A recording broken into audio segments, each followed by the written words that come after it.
The rain fell steadily across the enormous Sterling estate as luxury cars quietly lined the circular driveway. Inside the mansion, dozens of employees moved silently through polished hallways, careful not to disturb the little girl everyone adored. 8-year-old Isabella Sterling sat beside a tall window overlooking the gardens. She held the same small stuffed rabbit she had carried since she was a baby. Every morning she watched birds land near the fountain. Every afternoon she drew pictures in silence. Every evening she hugged her father before bed. But in all 8 years of her life, she had never spoken a single word. Not once. Her billionaire father, Alexander Sterling, had searched everywhere for answers. The world's leading children's hospitals, speech specialists, neurologists, developmental experts, psychologists, music therapists, language coaches. Doctors from 12 different countries had examined Isabella. Every medical report reached the same conclusion. Her hearing was excellent. Her vocal cords worked perfectly. Her brain scans showed no physical damage. Nothing medically explained why she never spoke.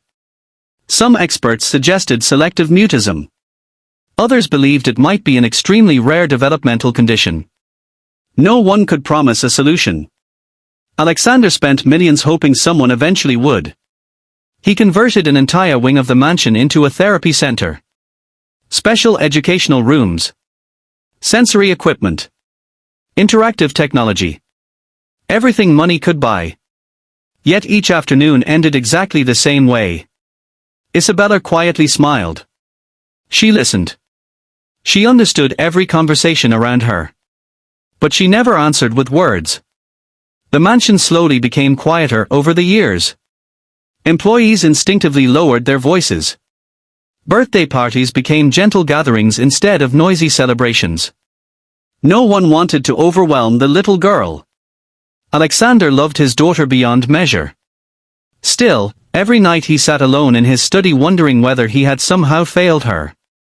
One rainy Tuesday, an unexpected plumbing emergency disrupted the estate. A water pipe beneath the west hallway burst without warning. Within minutes, water began spreading across expensive wooden floors. The estate manager called every emergency repair company in the city. Most crews were already booked. Finally, one small local maintenance service answered. "We can send someone within the hour." At 11 o'clock, an aging pickup truck pulled into the service entrance. Out stepped Daniel Carter. 38 years old. Widowed. Father of a cheerful 6-year-old boy named Noah. Daniel accepted every repair job he could find. Plumbing. Electrical work. Heating systems. Roof repairs. Anything that honestly supported his family. Because Noah's elementary school closed early for teacher training that afternoon, Daniel had no choice but to bring his son along after getting permission from the estate manager. "Noah." Daniel knelt beside him. "You remember the rules?" The little boy nodded seriously. "Stay where you tell me. Don't touch anything. And be polite." Daniel smiled. "Exactly." Inside the mansion, Noah's eyes widened. "Dad. This house is bigger than our whole apartment building." Daniel laughed quietly. "It certainly feels that way."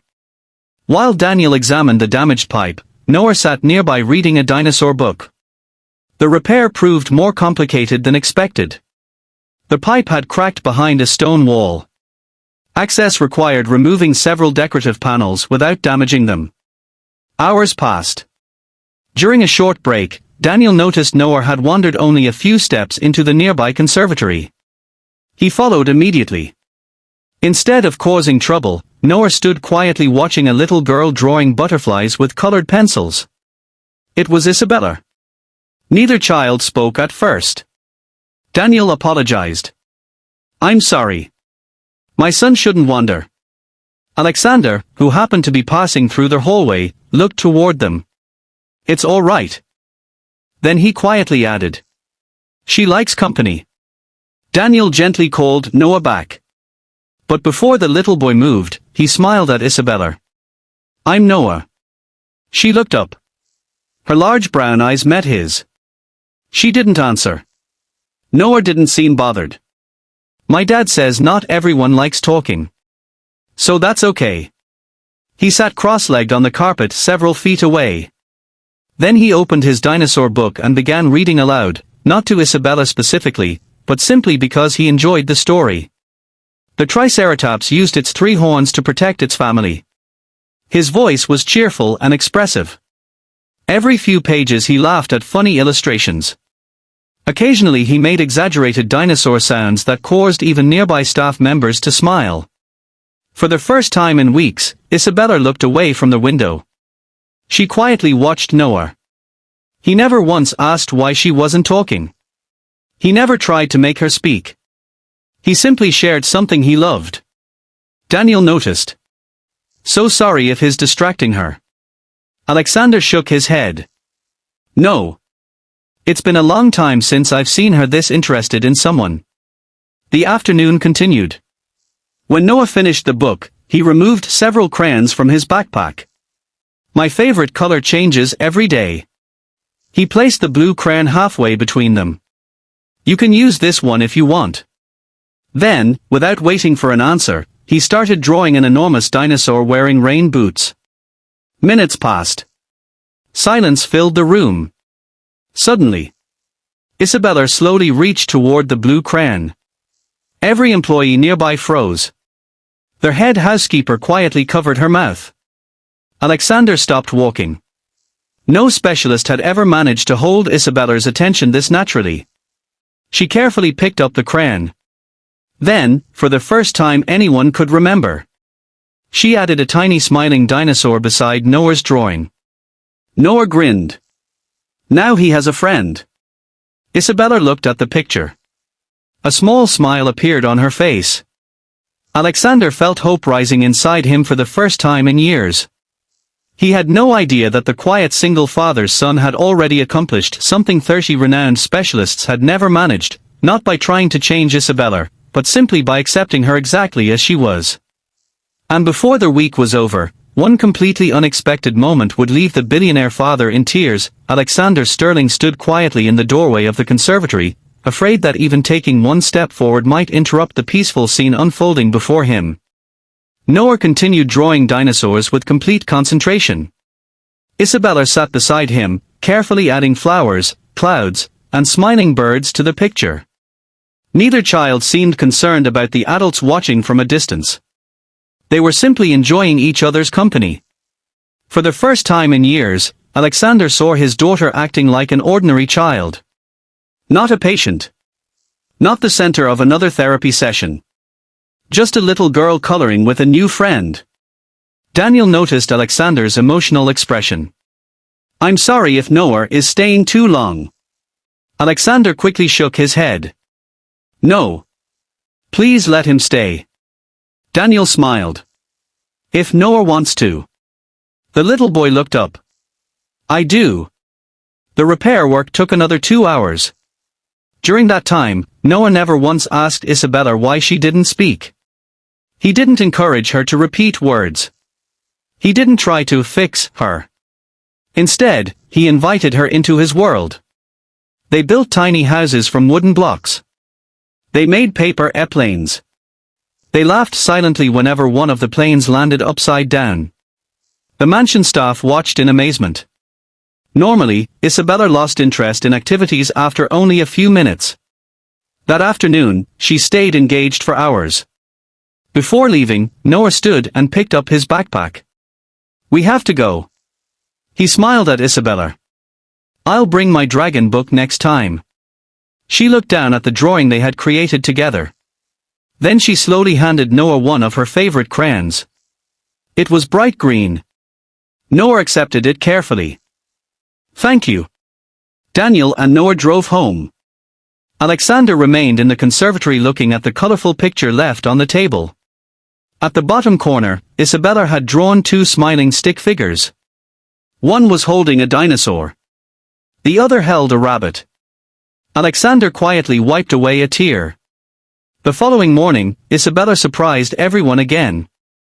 Instead of sitting alone by the window, she walked into the breakfast room carrying the dinosaur drawing. She placed it in front of her father. He smiled warmly. "Would you like Noah to visit again?" She didn't speak. But she nodded. Alexander immediately called the maintenance company. He found another small project that genuinely needed attention and requested Daniel specifically. When Daniel arrived 2 days later, Noah came along again. This time the little boy carried a dragon storybook exactly as promised. The children spent the afternoon reading together. Noah read every page aloud. Whenever he reached an exciting part, he looked toward Isabella with an exaggerated expression that made her giggle quietly. The sound was soft. Barely louder than a whisper. But it was unmistakably laughter. Several employees turned toward the room. Some smiled. Others quietly cried. Weeks passed. Daniel completed several legitimate repair projects around the estate. Each visit allowed the children another afternoon together. Alexander noticed remarkable changes. Isabella smiled more often. She began participating willingly in activities. She spent less time alone. Even her therapists admitted something important. "We're seeing increased confidence."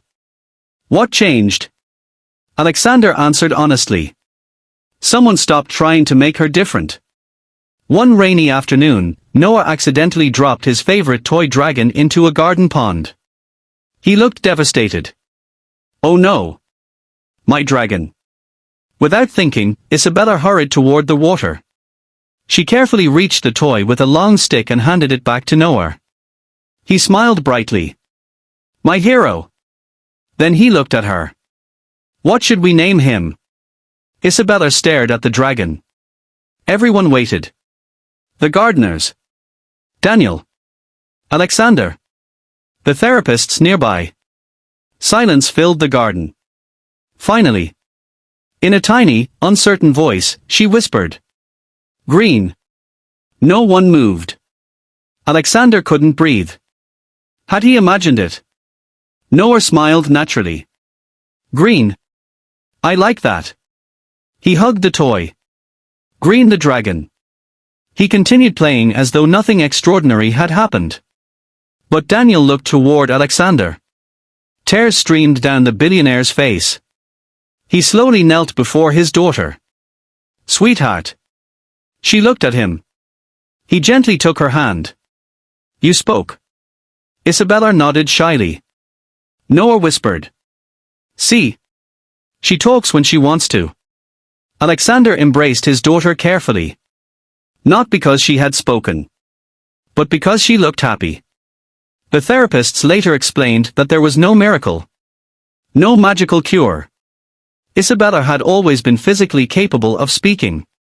What Noah had unknowingly provided was something every treatment had struggled to create. A completely pressure-free friendship. He expected nothing. Demanded nothing. Celebrated everything. Months later, Alexander established the Emily Carter Friendship Center, named after Daniel's late wife, who had taught Noah that kindness meant accepting people exactly as they were. The center focused on helping children build genuine friendships through play, creativity, and shared interests rather than forcing communication. Daniel was invited to help guide the program. He accepted on one condition. No child should ever be made to feel broken. Alexander smiled. Agreed. At the opening ceremony, reporters eagerly asked the billionaire what expensive therapy had finally succeeded. Alexander shook his head. It wasn't expensive. It wasn't even planned. He pointed toward Noah and Isabella chasing bubbles across the lawn. A 6-year-old simply treated my daughter like every other child. Years later, Isabella became a talented illustrator of children's books. Her first published story featured a shy rabbit and a cheerful green dragon who became best friends without needing many words. On the dedication page she wrote, "For Noah, who talked enough for both of us until I was ready." When Noah read those words, he laughed. "I don't even remember talking that much." Daniel smiled. "You always have." People remembered the headline claiming that a billionaire's daughter had been silent since birth until a single dad did the unthinkable. But the truth was much simpler. The single father never tried to cure her. His son never tried to make her speak. They offered friendship instead of pressure, patience instead of expectations, and acceptance instead of judgment. And sometimes, the greatest gift one person can give another isn't finding the perfect words. It's creating a place where those words feel safe enough to appear on their own.